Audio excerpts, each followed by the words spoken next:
Welcome to Odin's Workshop. Today we're going to take a trip on the Arcade and Attica Railroad.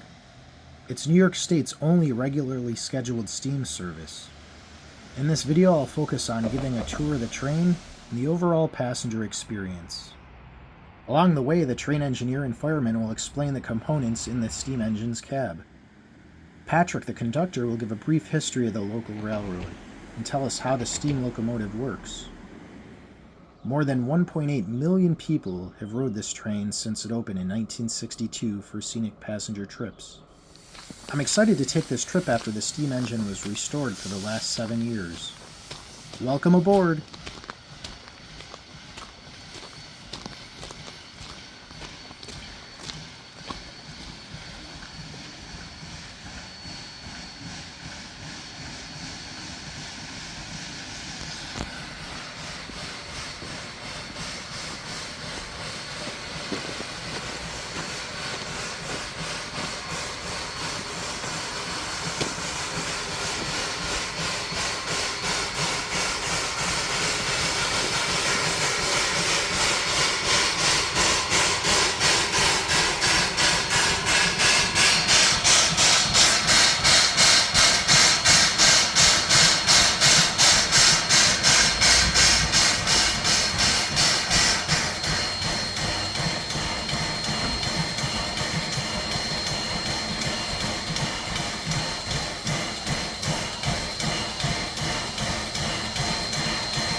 got everything.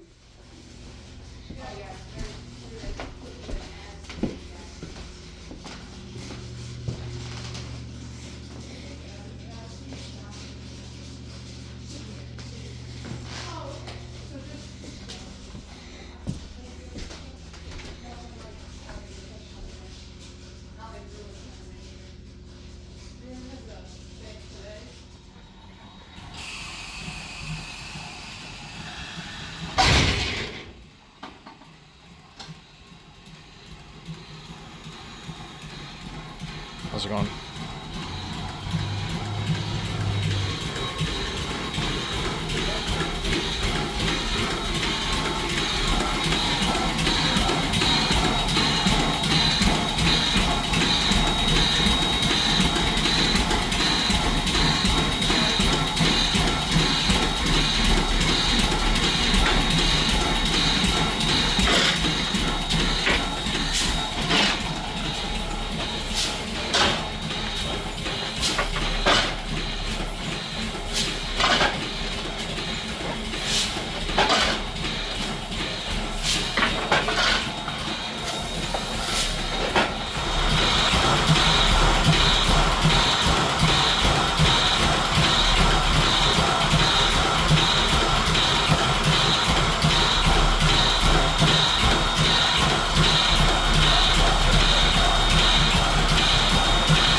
This is for the whistle there?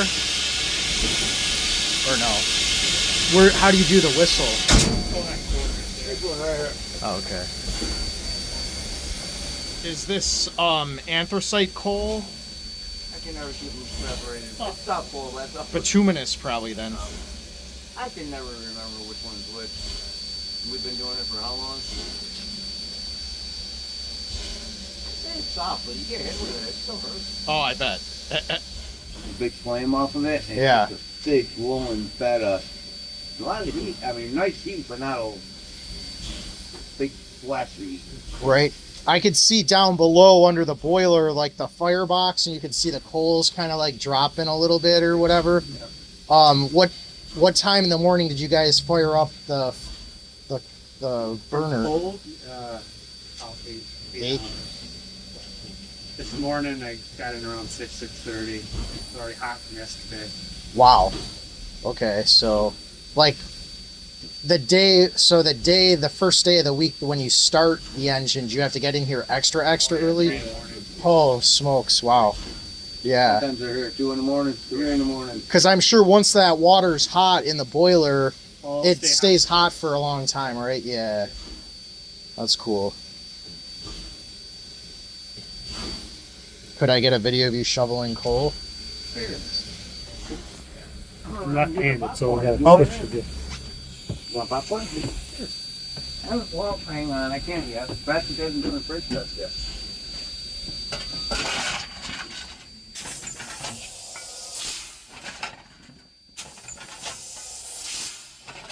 That's awesome. Is there like a pedal you press to like make that? Oh, okay. I see. And what are those little levers like in front there? So that's in the morning. I shake the grates. Oh, Finger okay. grates, we just move the whole thing. Just to get more air circulating through, or? Yeah, to dump the acid. Oh, okay. Cool. Is this like the manual lever to open it then? Yeah, so in the morning we don't have air in Uh-huh. the system, so it's how to open it. And then this is all oil to like grease the different pistons and stuff, or? Yep, you got your steam oil, that's what goes into the cylinder. And then you regular oil from moving tires. Nice. And then for the dials, from the biggest to the littlest, what do those tell us? So your big ones are steam pressure seals. And the other two dials are the brake. Cool. And so that white line there, if it goes beyond that, that's bad news. On the big one, No, that's right where the where you want it. safety lift. 180. Oh, okay. That's where the safety lists are. So we try to run 175 to 180, keep it right there. And if it starts getting high, then there's valves you open to release pressure on it. Or? All automatic. Oh, wow. Okay, but that probably is new, right? That wasn't back when this is in operation back in the day, right?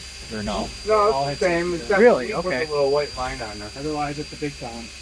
Yeah, that makes sense. What do these little valves do? So that's your blower. Creates a draft for your fire. The overfire jets that actually injects steam into the fire box and cuts down the smoke. And then other smaller ones are preheaters. So The small one's the what? it's a preheater. Like cold ones like today, we preheat the oil. We have that kind of oil boxes. Cool. Draft it into the cylinder. So that's what's going on steam shield with your And the blue handle here, what is that trigger? injector. That's for putting water in the boiler. Oh, okay. And get sucking water out of the tender. That's the level of the boiler? Yep. Oh, okay. Huh. That's awesome. Anything else you think is worthy of noting in here?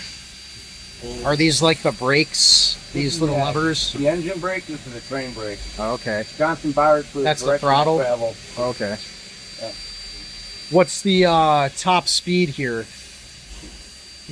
We're only supposed to do like 10, 15 miles an hour. The engine's capable of doing like 42 to 45. That's pretty good clip.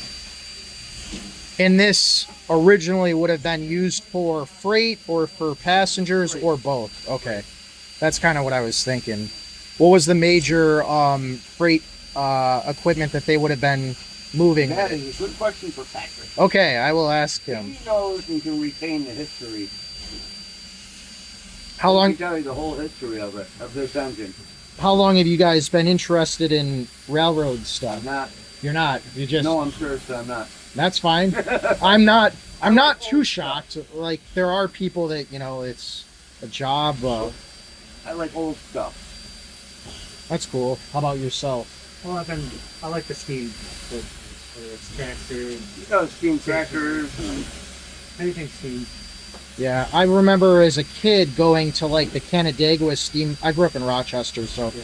going to the Canandaigua steam pageant with my grandfather and seeing all the old steam equipment running, the hit or miss engines and that was really cool. And I've done model railroading since I was like 6 years old. My dad did it with me, and my grandfather had done it since like the 1950s probably. So long line of interest in railroads and whatnot. So yeah, I got the radio on. I'll ask him for a video check. yeah, not a bad day to be up here. I'm sure in the summer it's a little brutal. Yeah. probably 120 degrees back here, right? Yeah. Cool.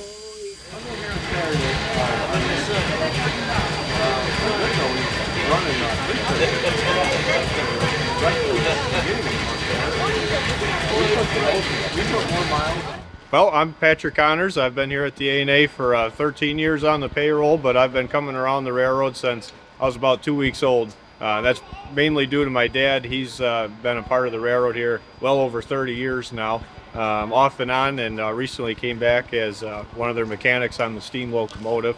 But that's how I got my start around here anyway. As far as the A&A itself, though, in the modern era, they've been running tourist trains since 1962. It's pretty much what they've been known for right throughout. A lot of people come out because they rode when they were a kid, either with their parents or their grandparents.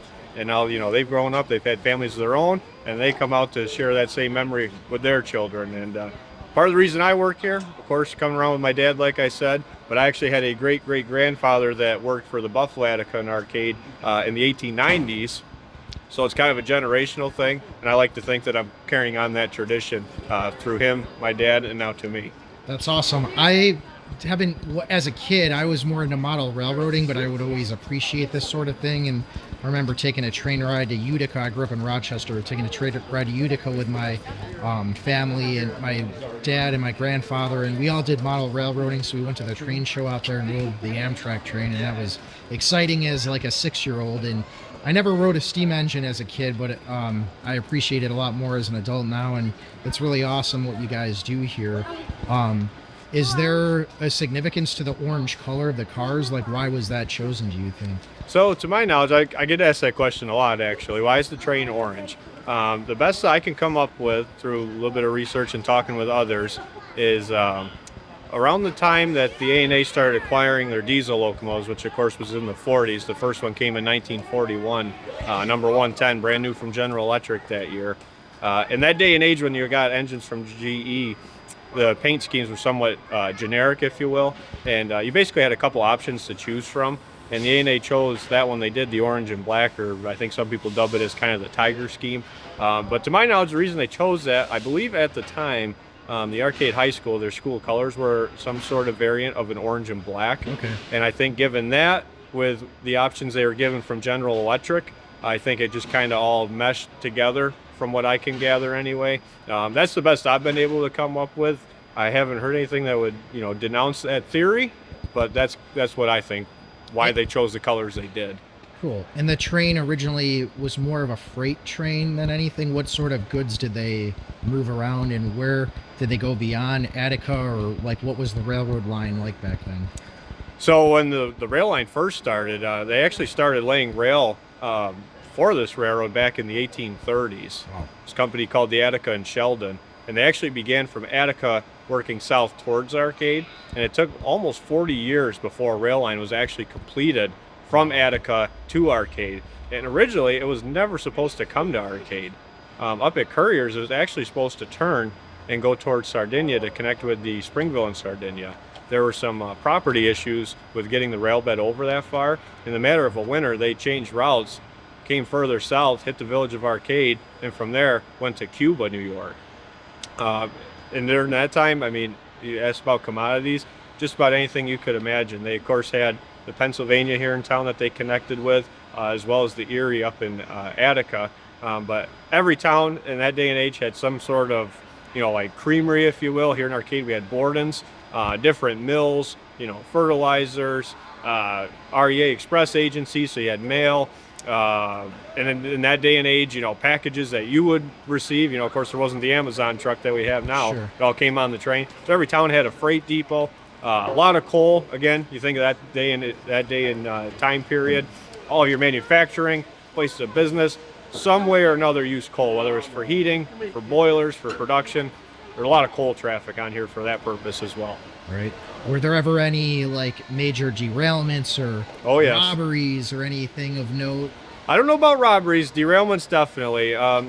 The northern end of the railroad, we'll call it, north of North Java, the part that's non-existent today, going towards Attica, was always somewhat of a maintenance headache as far as the track was concerned. The Tonawanda Creek followed and meandered the right-of-way most of the way up to Attica out of Varysburg there. And it was always washing the tracks out. A lot of it was built on, a sand or, not a very stable base in the 1840s and 50s when they built it. They were always fighting washouts, tracks sliding all over. There are some pictures in the depot. 110 had been in the ditch several times, never on its side, really close a few times. They used to get some pretty harsh winters up here too, and a lot of plow derailments, both with the steam and with the diesels. Once they got the diesels, there's been quite a few. When did they make the transition from steam to diesel? It came in the 40s, so they bought 110 in 1941, and I'm not the right person to ask, but they did keep a few, if not only one, of the steam locomotives on the active roster. Again, diesel was a new thing in the 40s, so it wasn't proven yet. So the A&A was kind of a test bed, really. They were one of the first railroads here in New York State to fully dieselize. But they got 110 in 1941. I believe they kept a steam engine or two on the active roster up until the end of the decade, when 111 came in 1947. Pretty much once they got the second diesel locomotive, there was no more steam left on the active roster once they had the two. Gotcha. It wasn't until 1962, of course, after the washout of 1957, they're not running the Attica anymore, that they purchased number 18 for tourist trains. That was the next steam engine to run here. Okay. And when was the 18 built? Do you know? 18 was built in 1920 at the Coke Works plant of Elko down in Paterson, New Jersey. Cool. Do you know what kind of coal they burn here? We burn a bituminous soft coal. I'm not exactly sure which mine it's coming out of. I know it comes out of West Virginia. We've had two different types of coal this year. Both were very good blends of coal. They worked well in the engine. This engine likes soft coal. That's what it burns best. There are some engines, like the Pennsylvania Railroad, used a lot of hard coal, the Reading. Anthracite. They used the anthracite. Yeah. This locomotive and a lot of others is the soft coal, and the main reason is because of how it burns. The anthracite, it does burn very hot, but it needs a lot more air to do so because it burns slower. Locomotives built like this with the combustion chambers they have and how they draft, the way the firebox is constructed, they need that very quick, instantaneous heat, right, which is what the soft coal gives you. Cool. And how long's our ride today to Attica? So you're only going to be going to Curriers today. Oh, Curriers. So you're going to be going 7 mile, 14 round trip, we'll say. It's going to take us roughly about 40 minutes. And we'll go, like I said, the 14-mile round trip. The locomotive will consume around a ton to a ton and a half of coal. Sometimes a little more in these early mornings with it being cold outside. It doesn't run as efficiently as, say, the afternoon when it's been hot for, more than half the day now and running. It will go through about 1,200 gallons of water, too. Do they have to refill with water when they get to the station? Or? So for our 2-trip days like we have today, we're okay on coal and water. We carry 6 tons of coal, 6,000 gallons of water in the tender. If we run 3 trips, we do have to fill up on water. Coal we're good for, but you do have to fill up with water on a 3-trip day. All right. Well, thanks so much for your time, Patrick. I really appreciate it and love what you all do here. Is there anything else you want to add? Oh, absolutely. You're welcome. I enjoy sharing it. The only thing I would add is that to all your followers, if you get the chance to come out and visit us, please do so. We're very rail fan friendly. We encourage you to come out, take pictures. If you can support the railroad in any manner, come in the depot, buy a bag of popcorn, make a donation. That's what keeps this little operation going. As you can see, it's been here almost 200 years now, in one sense. The A&A itself has only been here 108 years, but the way we're going to keep it here for another 108 years and keep this locomotive running, which by the way is the only operating steam engine in all of New York State right now, the only way we're going to keep that going is by good people like you that come out here and support us. So if you can come out, I definitely encourage you to. All right, thanks a lot, Patrick. Thank Have a great you. day. Appreciate it.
these are all railroad.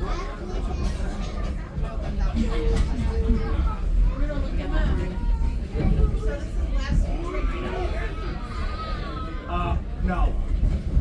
Last,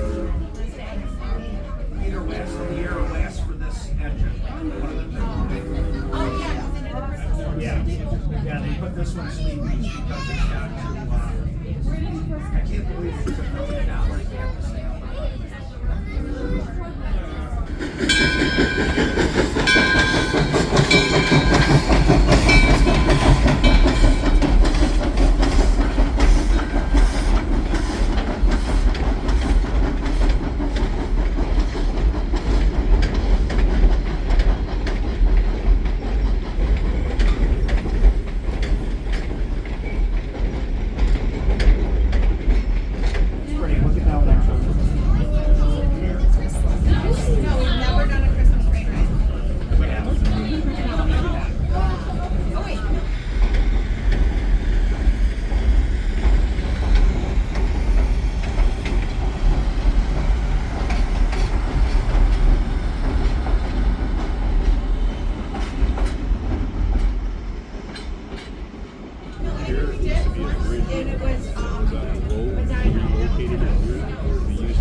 that one's, what did I say? It's a prettier train ride than this, but accoutrements are not as good. It's not as family friendly. Like you can be the Great Lakes one or whatever Good morning, ladies and gentlemen. Welcome aboard the Arcade and Attica Railroad, New York State's only steam railroad. Very glad to have you folks on board the train with us here today. First and foremost, you folks are indeed being pulled by a real live steam locomotive. This locomotive recently underwent a 7-year-long restoration project to return it to active service. This is the first full season we've had it back in operation on our tourist trains, making it the only operating steam engine in New York State, and we're very glad you folks were able to come out today to enjoy the occasion with us. Just a couple of quick announcements as we get started here. You are welcome to travel in the train if you would like to. Located in car 305 is our concession area. 305 is the 5th car in today's train. We have popcorn, chips, candy bars, and cold drinks for sale in there. If you continue walking all the way to the very back of the train, we also have our open air car on board today, which you're very welcome to visit as well. If you do travel the train, please watch your step between the cars.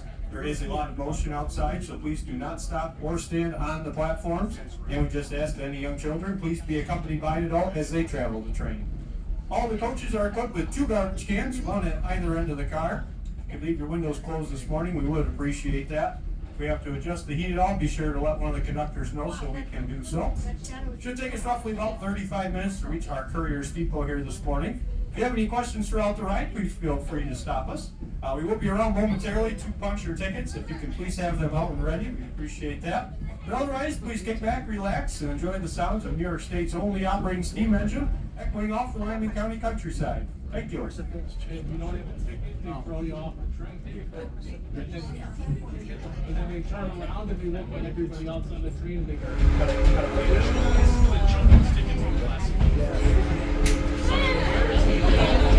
I can't. How are you? I can't do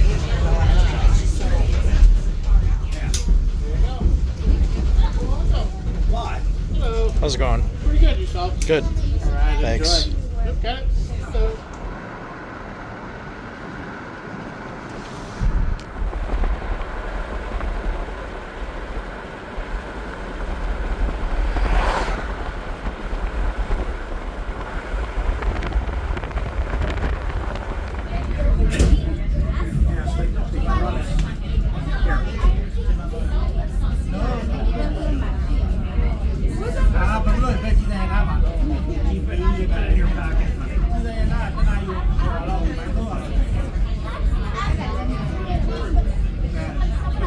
Questions about some things you've seen so far today, primarily directed towards the locomotive pulling the train. If you got a chance to take a glimpse of the steam locomotive on your way in as you're making your way out for boarding, you're probably looking up at it going, wow, that looks really complicated.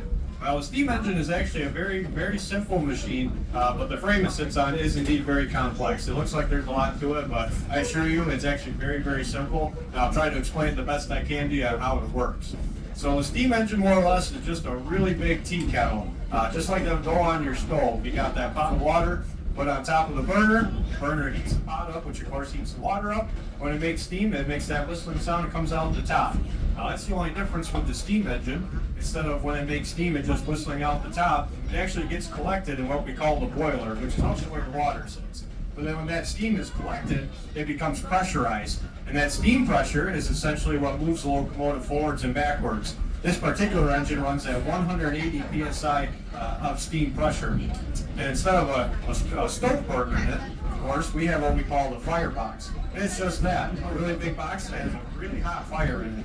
The fire inside this firebox burns at roughly 1500 degrees Fahrenheit, and it is fueled by bituminous soft coal.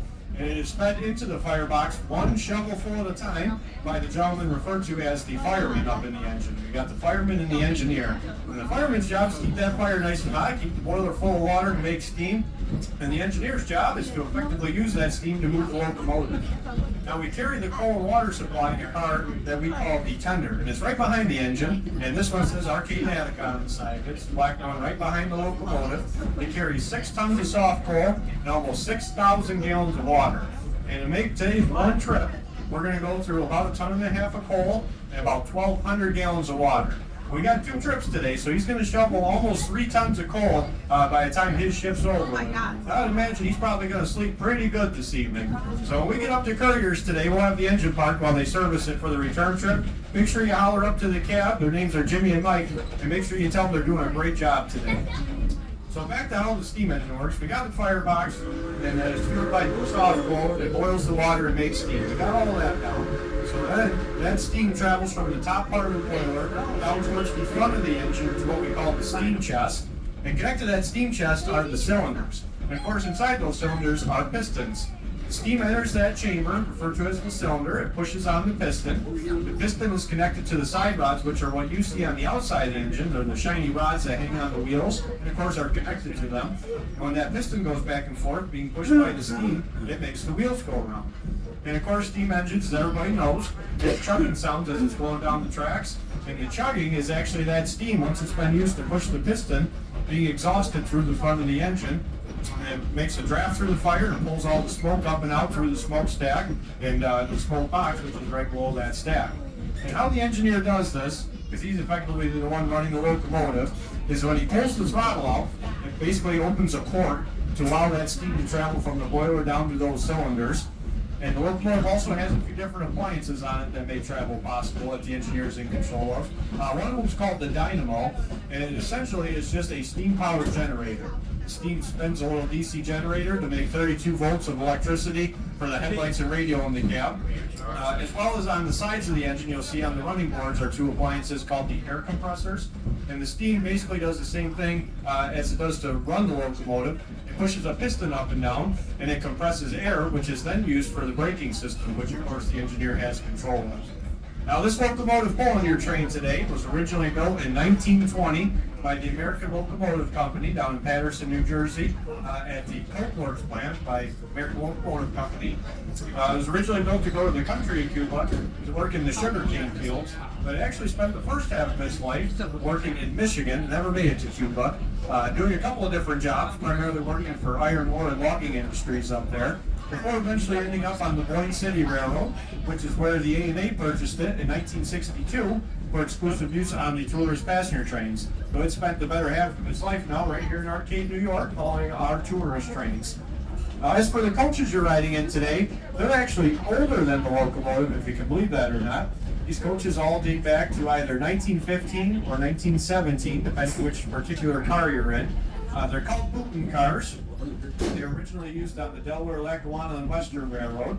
These were a commuter class car. These would have been what you jumped on in the morning or the afternoon to get either to or from work each day. They were by no means a long distance traveler car, which I'm sure you'll figure out after about 45 minutes of riding in them here. And then cars like 305 or 306 or 309 up at the front of the train there, they have the baggage areas in them. Those cars actually doubled as mail cars. Seeing as how the trains were traversing through all the different towns, picking up and letting off passengers. They also throw the Daily Mail on there, and toss it off at each station stop along its routing. All these cars were acquired by the A&A between 1962 and 1964 for use on the tourist trains here, and again have spent the better half of their life now hauling tourists around Wyoming County. The A&A Railroad itself is 108 years old this year. It's incorporated way back in 1917. But there's been rails on the ground here on this right-of-way since around the 1830s when they first began construction of the rail bed. It went under a few different ownership changes in the 70 years from the time it was built to the time the A&A came around. But the reason that the A&A was incorporated was because when the last business that ran the railroad called the Fall Foliage and Arcade went out of business, there was nobody lined up to take over ownership of the railroad. It was actually supposed to be ripped out and scrapped. The only reason it did survive was all the local people between the two namesake towns, Arcade and Attica, saw how important this railroad was, not only in their daily lives, but to their local economies. They didn't want to see it disappear, so they raised the necessary capital to purchase the railroad, and in doing so, formed the Arcade and Attica Railroad Corporation in May of 1917. That's the same company charter that we've been operating under now for 108 years.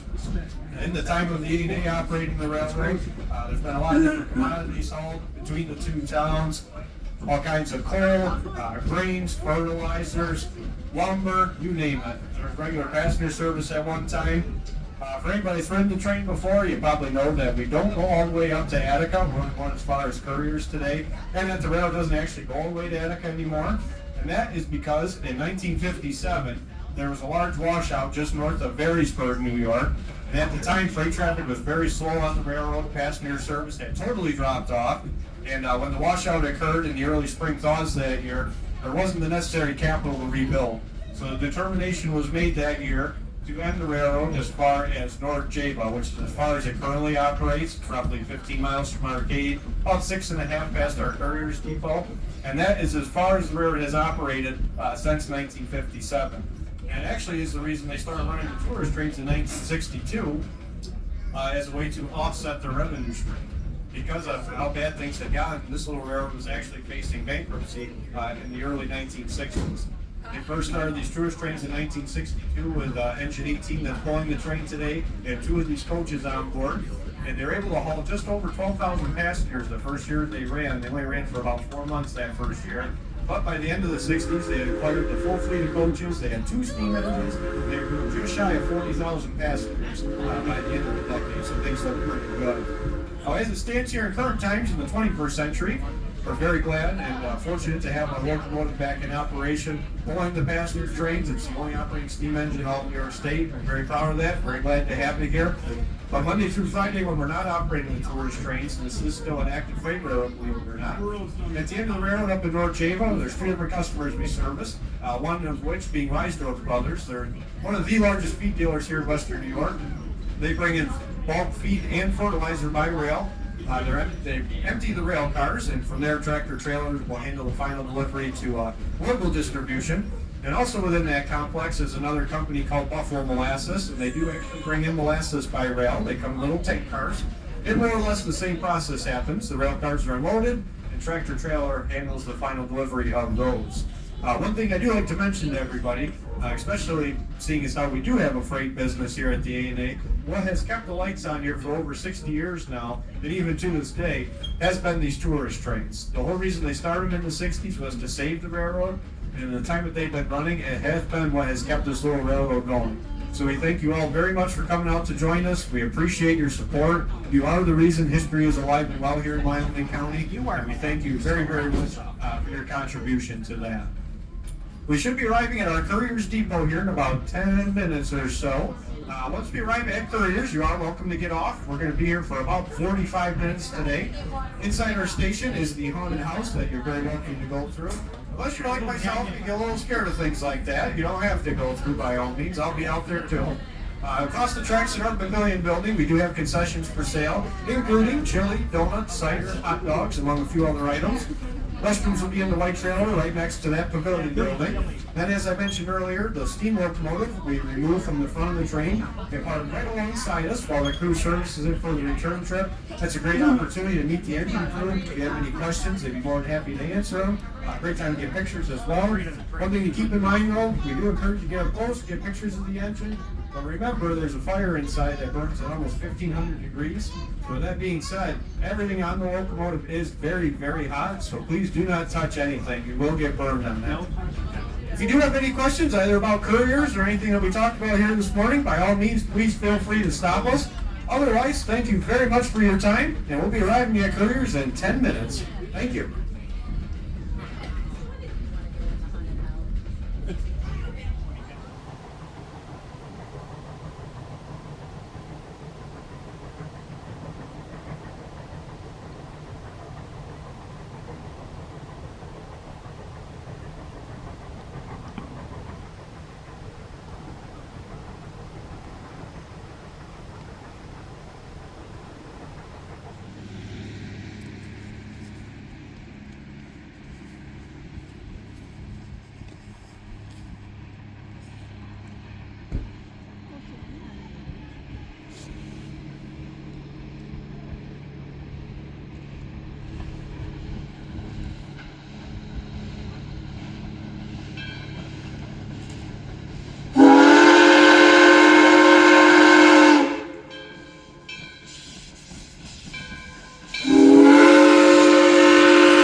Sorry.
I think I didn't realize like I started driving the car. That's why I'm scared still.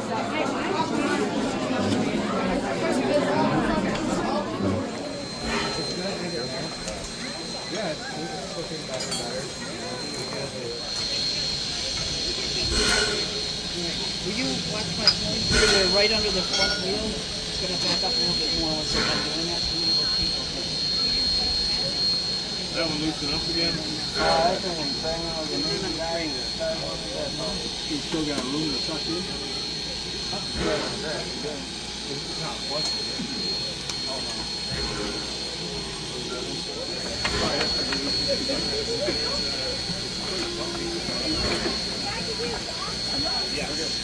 There were lots of pictures.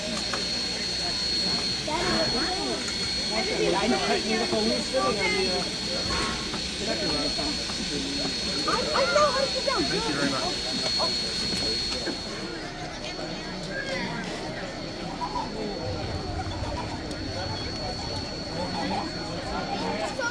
Here, dog. Here,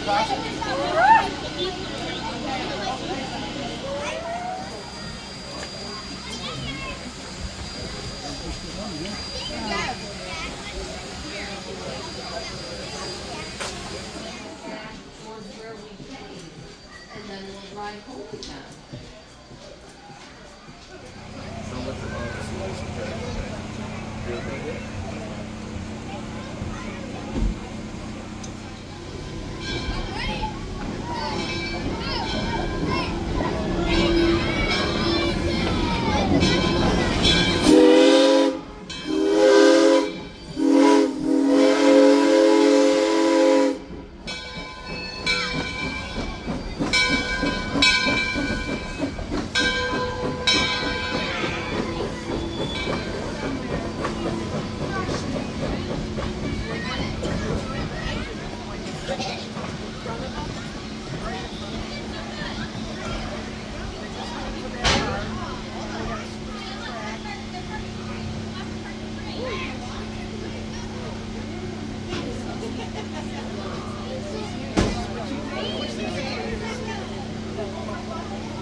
on one of our faces. You just tap on one of our faces, that'll focus.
No.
I did, however, put it in a box of toys and he has. Okay.